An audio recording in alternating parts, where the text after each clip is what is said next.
Selanjutnya masih lanjutan dalam bab yang sama, hadisnya nomor 288. Imam Bukhari berkata rahimahullah, Abdullah bin Saleh mengabarkan kepada kami, ia berkata, Musa bin Ulay mengabarkan kepadaku dari ayahnya, an Abdullah bin Amr radhiyallahu anhu qala, arba'u khilalin idza utitahunna fala yadurruka ma uzila anka minad dunya, husnu khaliqah wa afafu tu'mah wa sidqu hadith wa hifdhu amanah. Dari Abdullah bin Amr radhiyallahu anhu, beliau berkata, 4 hal yang jika diberikan kepadamu, maksudnya oleh Allah, maka tidak akan mencelakaimu apapun yang dijauhkan darimu dari perkara dunia. Maksudnya tidak usah kau peduli lagi kalau ada yang luput dari urusan dunia. Yang penting 4 hal ini ada pada dirimu. Ini semua akhlak-akhlak yang baik tentunya. Jadi kalau kau miliki 4 hal ini, gak usah peduli lagi dengan dunia. Apapun yang luput gak ada masalah, yang penting 4 ini ada. Bisa bermakna lain tentunya bahwasanya kalau kau memiliki 4 hal ini, dunia akan ikut, ya, dan akan terpenuhi kebutuhanmu dari dunia itu. Yang pertama adalah akhlak yang baik. Mau dia tinggal di Indonesia, mau dia tinggal di Amerika, mau dia tinggal di Saudi, mau tinggal di Afrika, selama akhlaknya baik, fitrah manusia suka dengan dia. Santun, ramah, dermawan dan seterusnya yang sudah kita tahu akhlak-akhlak yang baik. Yang kedua menjaga makanan. Nanti kita jelaskan insya Allah. Yang ketiga berbicara jujur, dan yang keempat menjaga amanah. Kandungan hadis dikatakan dalam hadis ini terdapat penjelasan akan keistimewaan akhlak yang baik, menjaga kehormatan diri, kejujuran, serta juga amanah. Kita rincikan teman-teman sekalian 4 hal ini. Yang pertama adalah akhlak yang baik, dan secara umum artinya masuk globalnya akhlak. Semuanya kebaikan-kebaikan, perangai, tutur kata dan seterusnya masuk dalamnya. Ini sudah sering kita jelaskan dari awal-awal bab kita. Yang kedua menjaga makanan. Ini memiliki beberapa makna. Yang pertama adalah menjaga makanan yang halal dan sesuai dengan selera. Itu bagian dari syariat. Tidak harus porsinya banyak, tetapi dia halal dan sesuai dengan selera. Kita dianjurkan untuk itu. Islam tidak melarang seseorang makan sesuai dengan seleranya. Dan dia menolak apa yang dia tidak suka. Walaupun halal. Nabi SAW kalau tidak suka dengan satu jenis makanan atau minuman, beliau tidak mencelahnya, tapi beliau tidak menyentuhnya. Atau misalnya asing bagi beliau. Seperti kasus misalnya pada saat Khalid bin Walid radhiyallahu anhu, beliau pernah berburu bob, ya, semacam jenis biawak di padang pasir gitu. Lalu kemudian ditangkap, biasanya mereka bakar, dipanggang. Kemudian dibawa di hadapan Nabi SAW. Pada saat dibawa, maka dia mengatakan, ya Rasulullah silahkan. Maksudnya dia mau Nabi lebih dulu mencobanya. Tapi Nabi SAW melihat asing, Nabi belum pernah makan daging ini. Lalu Nabi SAW mengatakan, hadza laisa bi ardi qaumina. Kami enggak kenal ini di tempat kaum kami. Jadi selama saya hidup, keluargaku, orang sekitarku enggak pernah hidangkan makanan ini. Aku tidak tahu daging ini gitu. Tetapi Nabi SAW tidak larang Khalid bin Walid untuk memakannya. Maka ini masuk dalam istilah takrir, persetujuan Nabi SAW. Jadi kalau Nabi enggak larang, berarti boleh saja gitu kan. Tapi saksi bahasan kita, Nabi SAW ada makanan yang beliau tolak. Walaupun dasarnya itu halal gitu kan. Jadi kita dianjurkan dalam menjaga makanan, makna pertama adalah menjaga kehalalan dan juga menjaga selera sesuai yang kita inginkan, gitu kan? Yang kita suka. Jadi apa yang kita suka makan saja secukupnya, gitu kan? Kemudian juga makna yang lain, sebagian ulama mengatakan selain makna halal tadi dan selera ditambah dengan porsi yang cukup dan tidak berlebihan, karena Allah mengatakan kulu washrabu wala tusrifu. Makan, minum, asal jangan berlebihan. Dalam arti kata dikontrol, gitu kan? Bagaimana kita makan sesuai dengan kebutuhan badan kita. Sangat bagus kalau kita bisa pelajari, misal porsi tubuh kita ini berapa banyak sih yang kita butuhkan dari kalori dan seterusnya. Ya, nutrisi yang masuk ini, vitaminnya dan segala macam. Lalu kita fokus ke makanan-makanan tersebut. Ya. Karena ada juga orang yang mau diet misalnya, lalu kemudian dia mengharamkan diri dari hal-hal yang halal. Yang juga tidak boleh, gitu kan? Tetap saja dia makan, tapi mungkin dia mengatur polanya saja atau porsinya misalnya. Itu makna daripada menjaga makanan. Ada juga sebagian ulama mengatakan menjaga makanan maksudnya menjaga makanan dari yang haram. Boleh makan apa saja sesuai dengan kebutuhan selama halal. Yang haram semua harus dijauhi. Ini termasuk yang dimaksudkan dalam hadis ini gitu. Ada juga sebagian yang mengatakan dimaksud dengan menjaga makanan adalah kau menjaga makanan selain halal pada saat kau sedang safar, jagalah makanan ya, yang sesuai dengan apa yang biasa kau makan.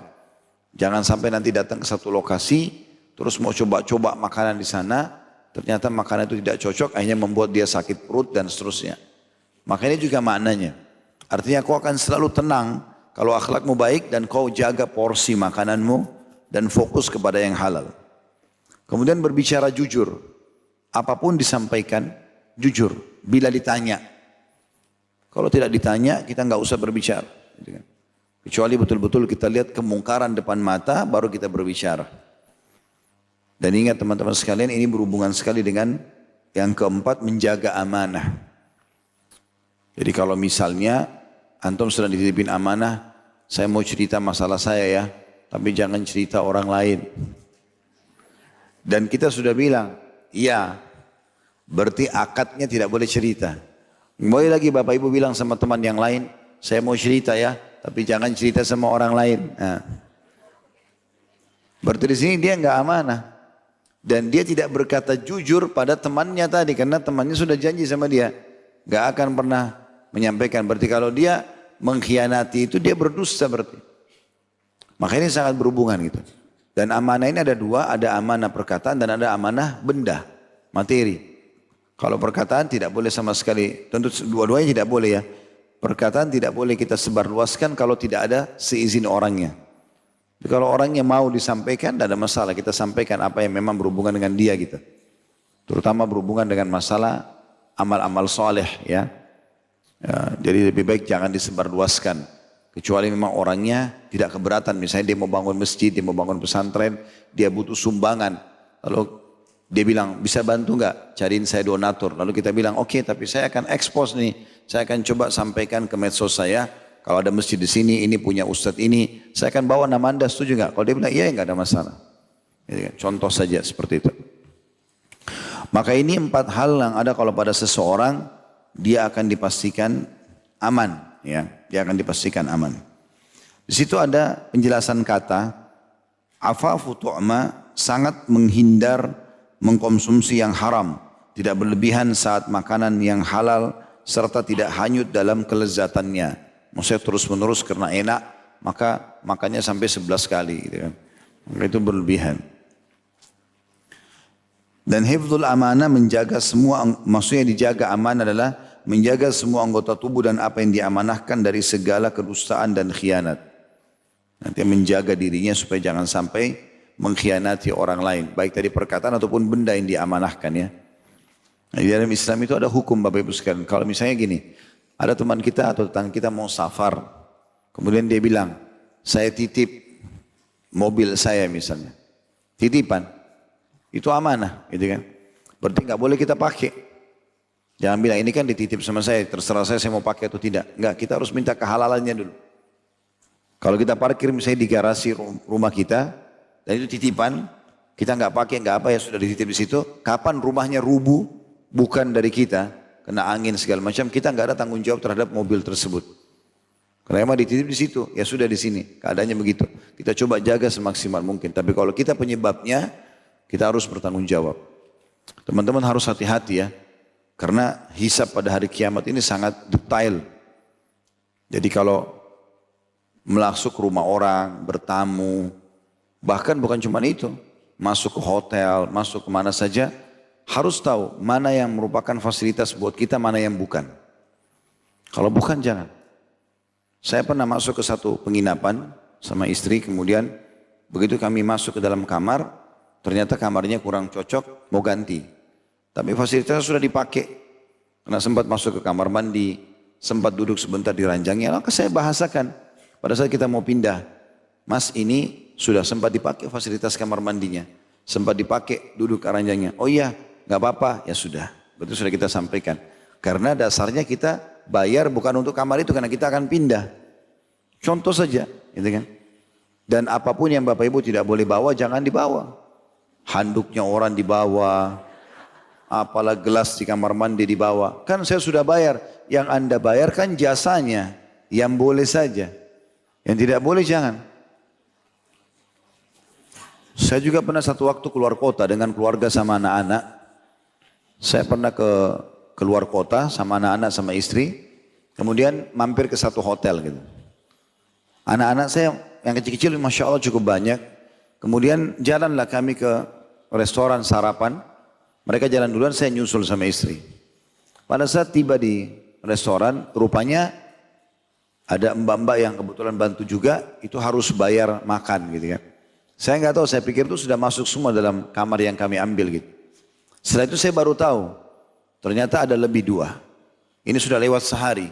Saya langsung ketemu sama kasirnya. Ini kemarin kami lebih 2 orang. Berapa bayarannya saya akan bayar. Jadi dari kamar ini, kamar ini. Kemudian akhirnya dia mengatakan, iya Pak ada bayaran sekian ratus ribu. Baik, saya bayar.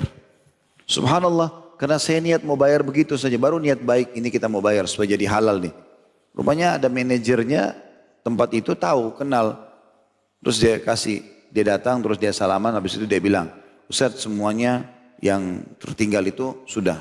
Saya udah bayarkan, udah selesai. Jadi nggak masalah. Ya Allah mudahkan. Tapi yang jelas teman-teman jangan sampai kita tinggalkan bekas dan kita pikir itu oh nggak masalah. Saya pernah di Madinah masuk ke satu apotik mau beli obat pada saat itu. Pas menjelang subuh atau pas isya saya lupa antara waktu itu.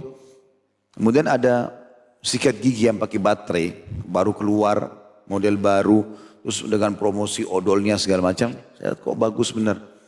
Terus saya tanya ini berapa? Dia bilang ini harganya sekian ratus real. 150 atau 200 real harganya. Kenapa mahal? Oh karena ini dijelasin fasenya sama dia. Baiklah. Begitu dia cek di komputernya ternyata diskon 70%. Gitu kan. Terus saya bilang ini rezeki Anda nih. Ini di diskon 70%. Baiklah. Saya biasanya kalau beli apa-apa saya selalu ingat ayah saya. Hafizahullah. Saya pikir saya beli sama-sama gitu. Saya pikir juga saya akan berikan istri. Maka saya pesan beberapa gitu. Kebetulan stoknya dia lagi tidak ada. Dia bilang besok insya Allah. Karena sudah malam besok diambil. Saya bilang baiklah. Saya bayar 1. Ya, kemudian barangnya saya titip sekalian saya akan ambil besok. Besok saya datang subhanallah. Begitu saya datang dia sudah siapin barang itu. Tapi dia bilang sama saya. Cuma rupanya kemarin ada kesalahan. Ada kesalahan input, jadi nggak ada diskon barang ini. 70% ini nggak ada gitu. Cuma karena sudah terlanjur Anda bayar, gitu kan, maka nggak masalah. Bertanggung jawab saya. Dia sebagai kasir, tanggung jawabnya dia. Karena dia sudah terlanjur jual barang itu kan. Saya bilang sama dia, nggak usah kalau gitu. Saya batalin transaksinya, dan yang satu ini saya bayar full. Saya kasih dia lalu saya ambil. Tapi alhamdulillah, saya keluar dengan hati saya plong. Oh, daripada saya maksakan sekarang 5 sikat gigi atau berapa, saya harus paksakan. Kan kamu sudah gini, harus dia bayar. Hanya dia tanggung semua sama dia kan kesian. Nah, ini juga jadi masalah. Ini contoh saja bagaimana kita realisasikan akhlak kita yang baik itu di lapangan gitu loh. Pertemukan dengan itu. Karena semua juga akan ada hisapnya hari kiamat. Ini contoh-contoh saja ya. Saya pernah masuk ke pedalaman Irian dulu satu waktu. Mampir ke satu tempat penginapan. Sebenarnya karena di pedalaman masuk ke dekat-dekat hutan. Jadi rumah-rumah hotelnya bukan hotel sebenarnya. Penginapannya pun dari kayu gitu kan. Terus sempat ada air yang tumpah. Dan itu membasahi tempat itu. Malam-malam saya nggak bisa tahu harus bicara sama siapa. Besoknya saya ketemu orang saya bahasakan ada begini, ada begini, ada begini. Supaya semuanya tetap lepas hisab hari kiamat. Jadi harus hati-hati masalah itu. Teman saya pernah titipin uang. Ini uang ya. Titip untuk belanja waktu itu beli beberapa kebutuhan di Irian.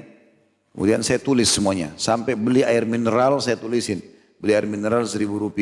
Saya begitu kasih laporan ke dia. Kenapa hari detail begini? Ya akhi lebih baik detail daripada ente hisab anak hari kiamat. Maka dia tersenyum. Dia bilang tidak halal-halal. Ya sudahlah. Alhamdulillah. Yang penting kita nggak ada beban. Gitu ya.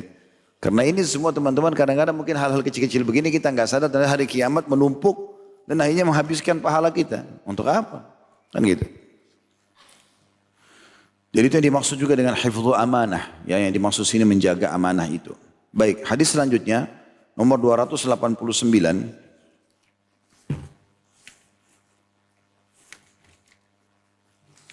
Ya, ini hadis dalam bab ini cukup banyak. Sampai 295. Baik.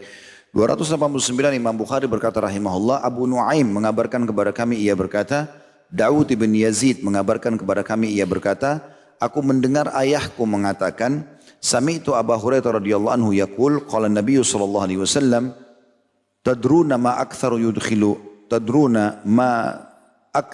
ma yudkhilun nar, qalu Allah wa rasuluhu a'lam, qala al-ajwafan al-farj wal fam, wa aktharu ma yudkhilul jannah taqwallah wa husnul khuluq. Aku mendengarkan Abu Hurairah radhiyallahu anhu berkata, Nabi SAW bersabda, apakah kalian tahu apa yang paling banyak menyebabkan masuk surga? Masuk neraka. Para sahabat menjawab, Allah dan Rasulnya lebih mengetahui. Beliau menjawab, dua lubang, yaitu kemaluan dan juga mulut. Lalu apa yang paling banyak menyebabkan masuk surga? Takwa Allah, takwa kepada Allah dan akhlak yang mulia.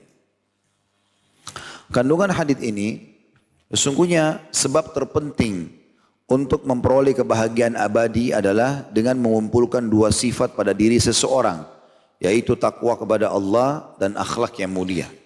Dan makna takwa ternyata patuh. Makna takwa bahasa ringkasnya Indonesia adalah patuh.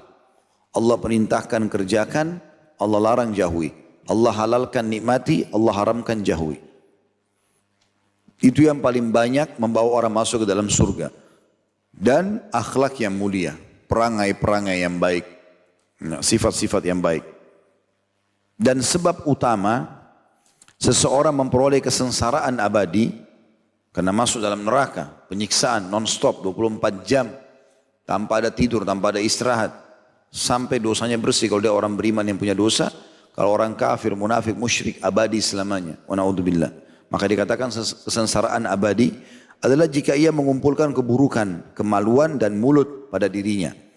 Yaitu melakukan zina, kemungkaran dan keburukan lisan. Hadis ini seperti biasa kita bedah sedikit dulu.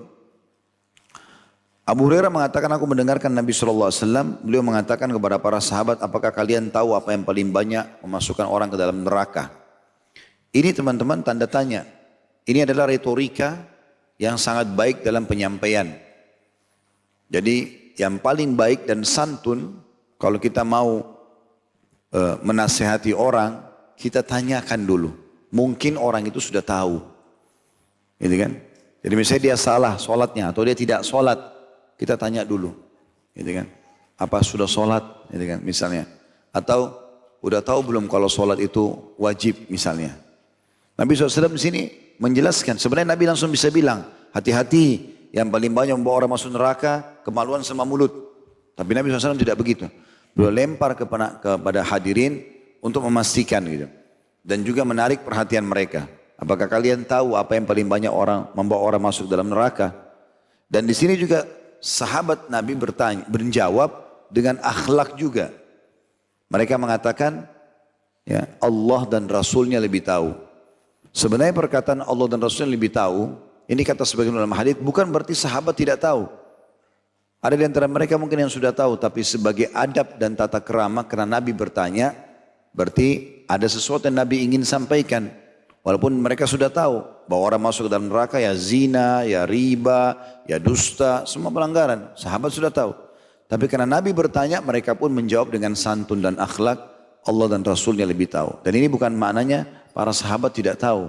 Kemungkinan besar mereka tahu, hanya saja menjawab pertanyaan Nabi SAW. Itu yang kita ingin titik beratkan tambahan dalam syarah hadis. Juga penjelasan tentang masalah yang paling banyak membawa orang masuk ke dalam neraka adalah ya, ajwafan, kemaluan dan juga mulut. Ya, diistilahkan dengan dua lubang. Ya. Dalam bahasa Arab seperti itu diistilahkan. Maka dua hal ini berhubungan sekali dengan hadis yang lain.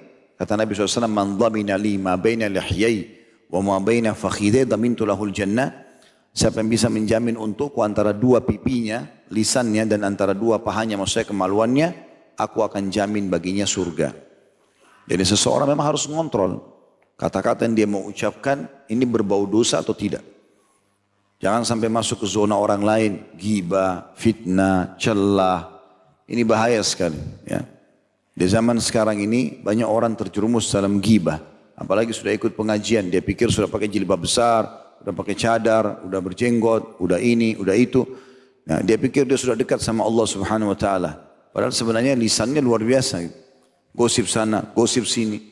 Maka ini enggak bermanfaat bagi dia ilmunya.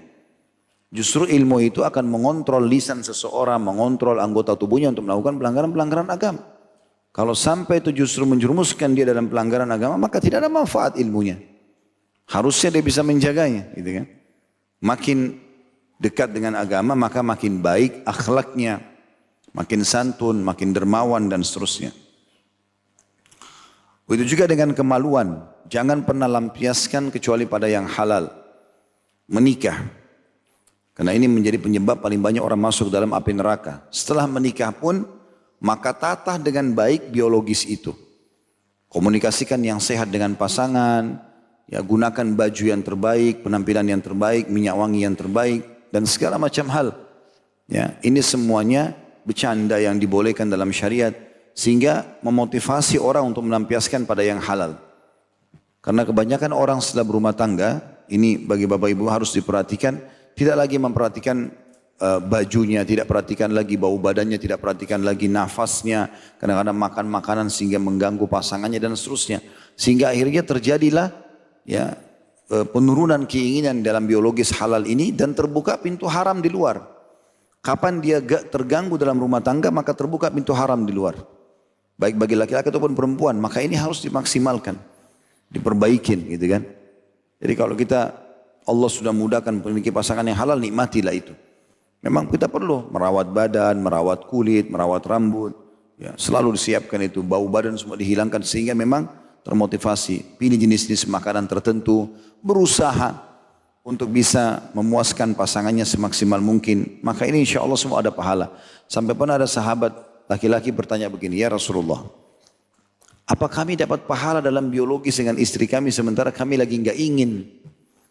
Lagi malas, lagi capek. Maka kata Nabi SAW, iya. Dia bisa mendapatkan pahala dari keinginan ingin punya anak. Juga dia bisa dapatkan pahala dengan berkata, istri saya masih muda. Mungkin butuh biologis daripada dia melakukan yang haram. Maka dari sisi itu dia akan mendapatkan pahalanya. Semua akan ada sumber pahalanya. Begitu juga dengan perempuan yang pernah saya sampaikan.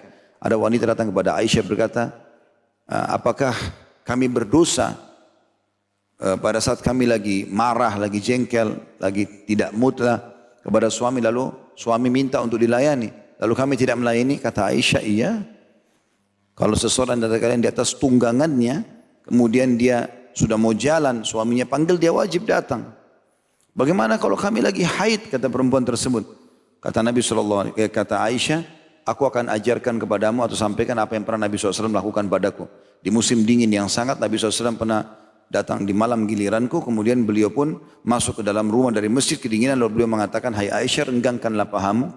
Maka Aisyah mengatakan, ya Rasulullah, aku sedang haid. Kata Nabi SAW, renggangkanlah, lalu Nabi letakkan pipinya di paha Aisyah. Dan beliau bersabda di dalam hadis yang lain, lakukan apapun kecuali persetubuhan, gitu kan. Artinya dalam kondisi haid pun, nifas pun, tetap harus ada keromantisan, harmonisan dalam masalah ini. Karena ini semua menutup pintu-pintu zina. Kapan dia maksimal akan menutup pintu-pintu zina. Ya. Ini perlu digarisbawahi tentunya, karena berhubungan dengan bahasan kita. Kita bukan sedang bicara yang porno-porno ya, bukan. Tapi bagaimana berbagi. Gitu. Karena ada orang tidak peduli masalah ini. Ya. Istri saya pernah membuka sebuah salon kecil di rumah. Kemudian dia berkata, waktu itu baru masuk Islam. Dia baru masuk Islam. Dari Kristen kemudian mulai belajar agama. Karena dulu kelebihan dia di salon, dia bilang, saya mau ada aktivitas, saya bukain di rumah, datanglah akhwat-akhwat kita. Waktu itu masih kejadian di Makassar. Gitu kan. Datang akhwat-akhwat kita. Dia mau nanya, nggak enak rupanya mungkin sama saya. Tapi ini bertanya juga, dia bilang, saya mau tanya, memang dalam Islam ini kebersihan itu wajib nggak dijaga? Saya bilang wajib dijaga. Tapi ada yang saya lihat bentrok, tidak sesuai dengan itu. Saya bilang apa? Dia bilang akhwat-akhwat yang datang di sini begitu buka jilbabnya yang besar-besar ini, kutunya sampai jatuh-jatuh ke lantai. Kepalanya banyak ketombehnya, gitu kan. Seakan-akan tidak merawat itu. Jadi dia membahasakan apa yang terjadi. Saya bilang itu tidak sesuai dengan agama Islam. Nabi SAW mengatakan, man kana lahu syarf falyukrimhu. Siapa yang Allah karunia rambut dia harus merawatnya, gitu kan. Harus kita jaga itu. Allah SWT buat kita gatal, buat tidak nyaman itu supaya kita jaga. Buat kita gerah supaya kita mandi. Hidung kita suka dengan bau wangi supaya kita pakai, gitu kan. Jadi tidak boleh kita tinggalkan semua itu. Bahkan kata Nabi SAW termasuk sunnah para nabi-nabi turun-temurun bersiwak, menggunakan minyak wangi dan seterusnya. Tentu kalau wanita kalau keluar rumah ada hukum tersendiri, tidak dibolehkan. Tapi kalau di depan suaminya, ya, dia harus menggunakan itu. Dia harus pakai baju yang terbaik dan seterusnya. Begitu juga dengan laki-laki tentunya. Jangan hanya sepihak saja berharap istrinya selalu bersih, rapi. Padahal dia sendiri baunya luar biasa gitu ya. Datang dari luar tiba-tiba lihat istrinya sudah cantik mau digauli. Dia sendiri belum mandi, belum sikat gigi. Ini nggak boleh tentunya. Ya, biasakan masuk rumah itu bersihkan diri dulu. Bersihkan diri dulu. Gitu kan. Itu termasuk bagian-bagian yang nanti akan membantu kita selamat dari hal ini. Karena yang paling banyak membawa orang masuk neraka justru itu.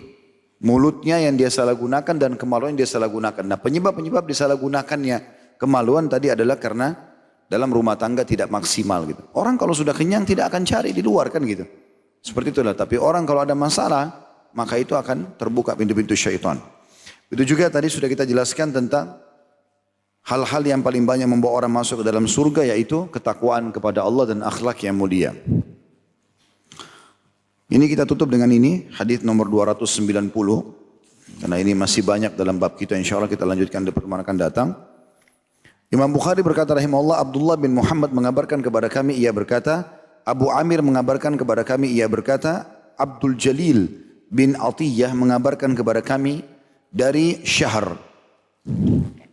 An Ummi Darda radhiyallahu anha qalat, qama Abu Darda laylatan yusalli, wa ja'ala yabki wa yaqul, Allahumma ahsanta khalqi fahassin khuluqi hatta asbah.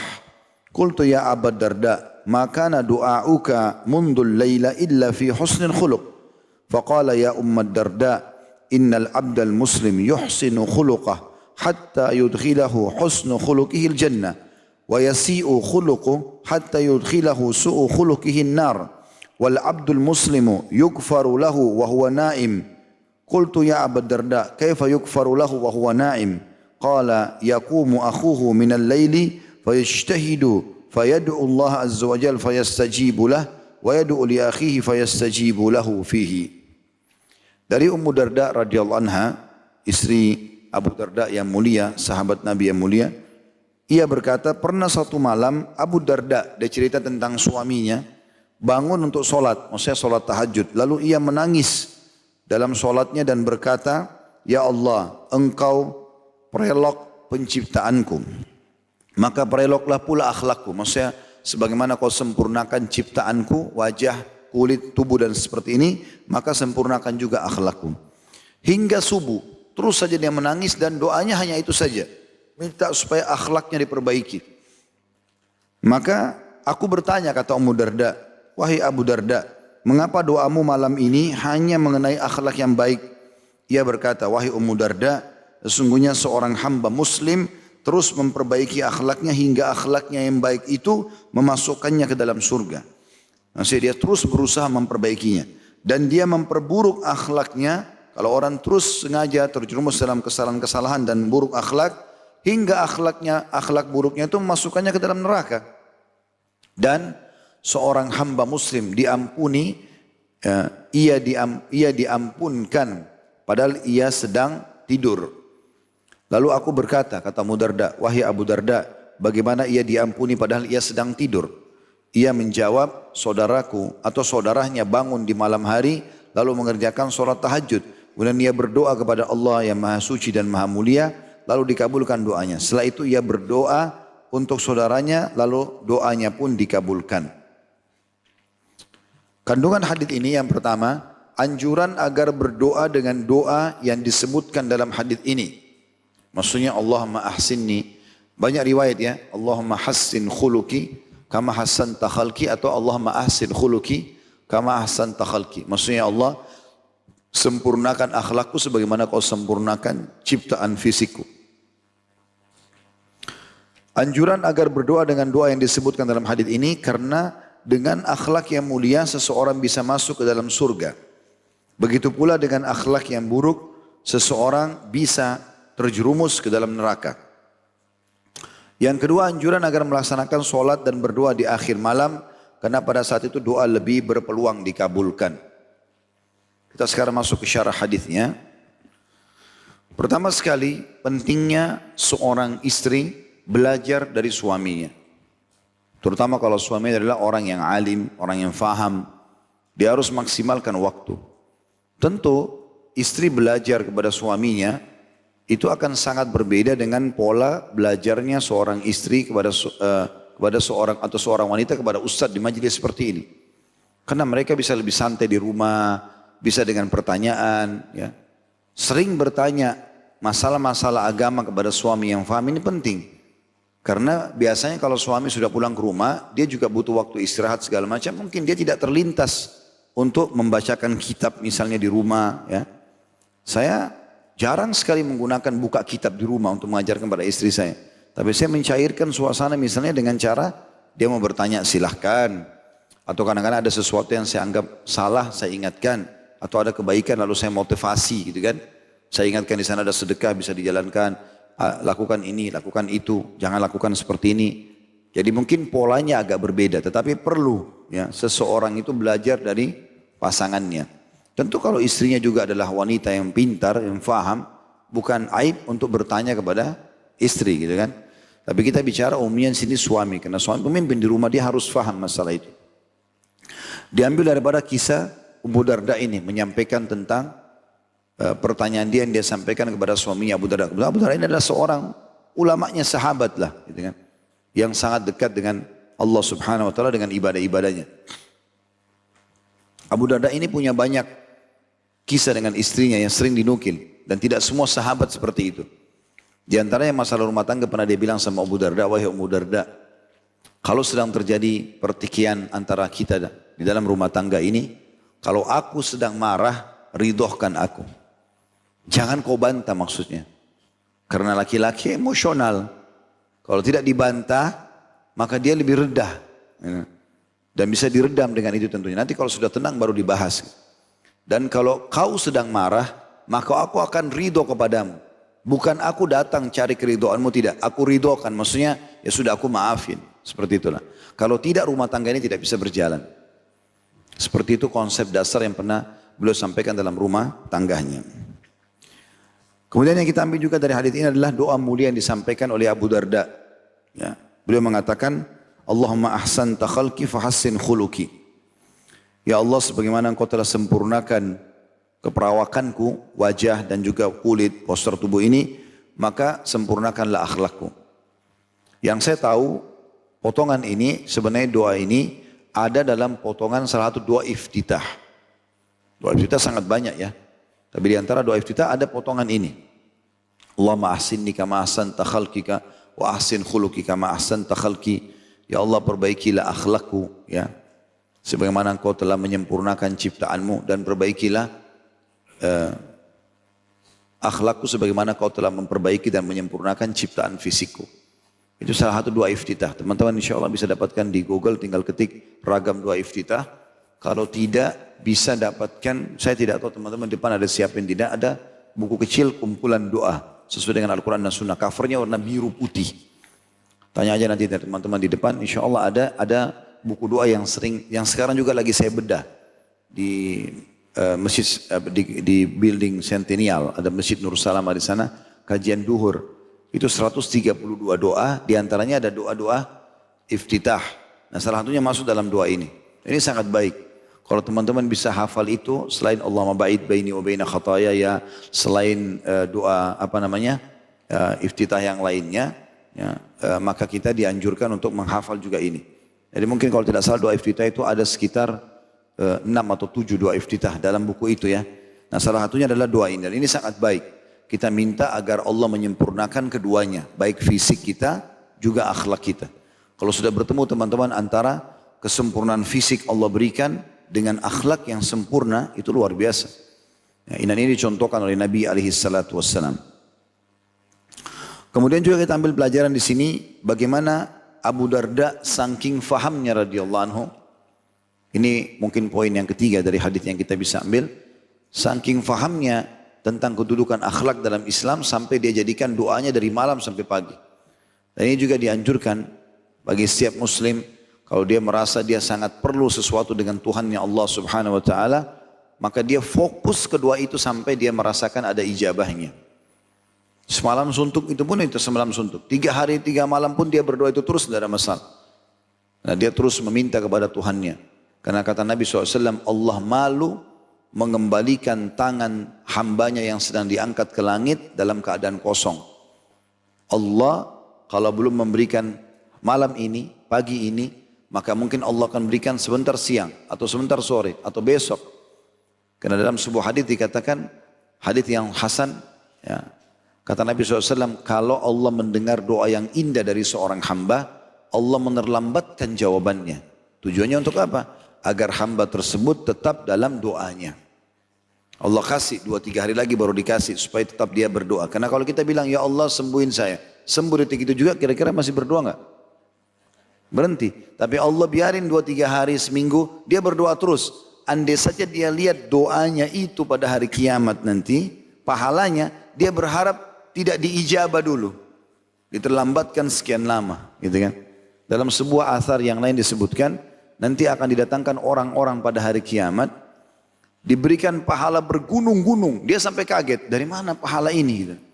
Maka mereka tanya kepada para malaikat, pahala dari mana ini? Maksudnya setahu mereka nggak pernah kerjain nih. Maka kata para malaikat, ini adalah doa-doa kalian yang kalian panjatkan di dunia dan belum kalian lihat ijabahnya di dunia. Allah simpankan di akhirat. Maka pada saat itu kata Nabi SAW, mereka semua berharap semua doanya yang dipanjatkan di dunia belum dikabulkan. Maksudnya belum dikasih. Sudah dikabulkan tapi belum dikasih dunia. Allah simpankan di akhirat karena besarnya pahalanya. Semua bentuk cobaan teman-teman pahalanya besar. Kalau Allah kasih cobaan penyakit, Allah kasih cobaan bangkrut, Allah kasih cobaan diganggu orang, sabar, pahalanya besar.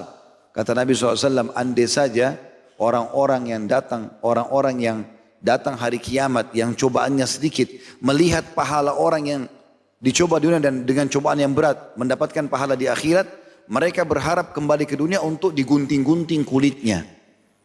Begitu kata Nabi SAW. Kalau seandainya orang yang cobaannya sedikit di dunia, melihat nanti di akhirat pahalanya orang yang banyak cobaannya, saking besarnya dan kedudukannya sangat tinggi di sisi Allah, mereka berharap yang sedikit cobaannya dikembali dunia, lalu digunting-gunting kulitnya. Ini sakit kalau gunting kulit, tapi mereka berharap itu supaya dapat pahala yang besar di akhirat nanti. Maka itu juga satu hal yang perlu digarisbawahi. Gitu kan. Fokus dalam berdoa teman-teman, dan yakin Allah SWT akan terima. Salah satu syarat diterimanya doa adalah keyakinan. Kita harus yakin Allah Maha mendengar. Kata Nabi SAW, "Ud'u rabbakum muqinuna bil ijabah." Berdoalah kalian pada Tuhan kalian dengan penuh keyakinan Allah akan ijabah. Fa inna Allah la yaqbalu du'a min qalbin ghafil. Allah tidak akan pernah terima doa dari hati yang lalai. Potongan yang keempat yang bisa diambil adalah tentang keutamaan sholat malam. Bagaimana Abu Darda berdoa dan dilakukan di sholat malam. Dan ini tentu sosialisasi daripada hadits Nabi SAW, kalau tertinggal sepertiga malam Allah turun ke langit bumi. Lalu menanyakan kepada para malaikat, adakah yang minta tolong, saya tolong, ada yang punya hajat, saya penuhi, adakah yang bertaubat, maka saya ampuni. Pelajaran yang lainnya adalah yang bisa kita ambil, bagaimana Abu Darda menitik beratkan bahwasanya akhlak yang mulia itu ya, terus harus bisa dipupuk, dijaga, dikembangkan. Jadi enggak cukup jujur sekali, jujur selamanya. Enggak cukup sedekah sekali, sedekah selamanya. Enggak cukup ya misalnya bakti sekali, bakti selamanya. Bagi seorang muslim sekali dia kenal kebaikan, dia jadikan sebagai perangainya sampai dia mati. Bahkan lebih daripada itu, dia ajarkan kepada orang lain supaya orang lain mengamalkan, dia jadi panen pahala setelah dia meninggal. Jadi jangan jadi orang baik cuma sehari 2 hari teman-teman. Sejam 2 jam. Ada orang begitu. Sehari 2 hari sholat malam, selebihnya enggak sholat malam. sehari 2 hari sedekah, selebihnya enggak sedekah sampai sebulan 2 bulan. Enggak. Kita sekali kenal kebaikan, prinsip dasar adalah ini kebaikan, saya akan kejar pahalanya, jadikan program hidup.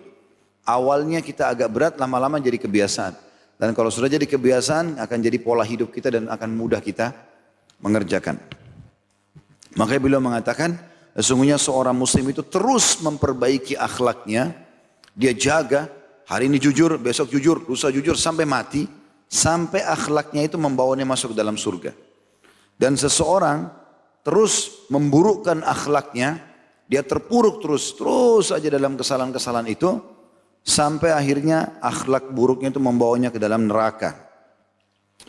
Kemudian penutupan hadis ini manfaat terakhir adalah, kata Abu Darda, dan orang mukmin bisa dimaafkan sementara dia tidur. Bagaimana maksudnya? Yang dimaksud beliau rincikan adalah seorang muslim, dia tidur malam hari tapi dia sudah niat mau sholat malam. Sehingga dengan niatnya dia dapat pahala. Kemudian pada saat dia bangun, dia sholat, dia berdoa, dia dapat pahala. Ya, karena dia niat tadi tidurnya untuk menguatkan tubuhnya supaya bisa sholat malam dan berdoa. Kemudian dia juga doakan saudaranya muslim yang lain. Ya, muslim yang lain itu juga mungkin dalam keadaan tidur, tapi karena didoakan oleh saudaranya dia dapat pengampunan dosa. Contoh misal teman-teman bangun tahajud lalu teman-teman bilang, Allahumma gfir lil muslimina wal muslimat. Ya Allah ampunilah semua muslim dan muslimah. Semua kena ini. Siapapun dia, mau orang bule, mau orang Arab, mau orang Melayu muslim. Wal mu'minina wal mu'minat, orang mukmin dan orang, tadi orang muslim laki-laki, muslim perempuan, mukmin laki-laki, mukmin perempuan.